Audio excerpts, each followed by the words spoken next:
Rosemary Asibo Ingayo, a former FW from Australia and certified public accountant 7 years in service.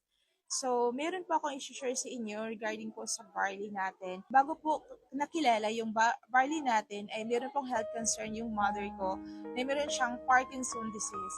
And marami na po siyang tinitake na mga gamot, iba't ibang klaseng gamot, at nagkaroon po siyang komplikasyon sa kanyang sakit. Meron siyang high blood, dumating ding nagkaka-diabetic siya, heart enlargement po. Stroke po yung mother ko, and then dinala na siya sa hospital at nagtagal po si mama doon, and dumating po sa point na wala na pong gamot na i-issue yung doktor sa kanya. And yun po, pinaalis po sila sa hospital. Mayroon notice na ibinigay po sa doktor na taning na po yung buhay ni mama.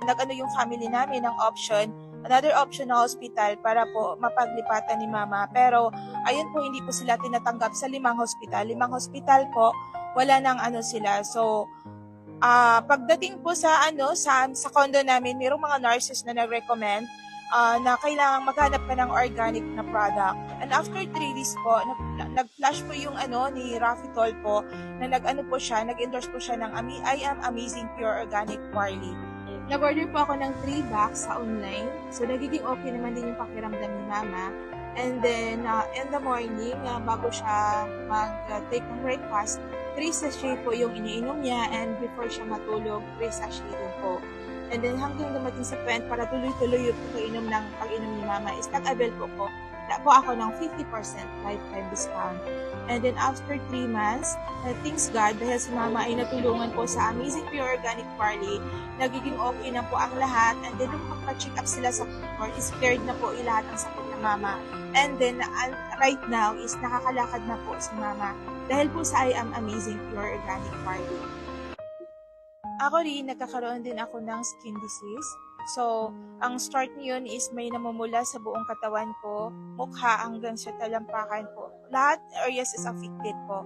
So, nagnana siya, ang dami na pong nanang lumalabas, and iba na po yung amoy na lumalabas niya. Kaya nga dumating na lumala talaga yung skin ko, lumalabas na po yung mga makita mo na talaga yung laman ng ng skin ko na sobra talagang kaya nga dumating sa point na dinala talaga ako sa St. Luke Hospital. Pero so binigyan ako ng resita ng gamot, ganun pa rin yung situation ng skin ko.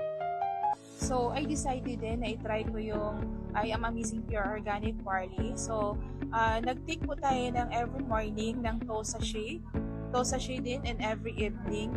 And then, naggawa din ako ng cream na pinahid po sa lahat na affected na area sa aking katawan. After 27 days, so tuloy-tuloy po yung paggamit natin ng I Am Amazing Pure Organic Barley. At ito na po yung resulta sa akin. Nagbalik na po yung normal ng skin ko at nagiging okay na po ang lahat. And thank you so much po sa I Am Amazing Pure Organic Barley dahil ako po ay natutulungan din, pati yung mama ko.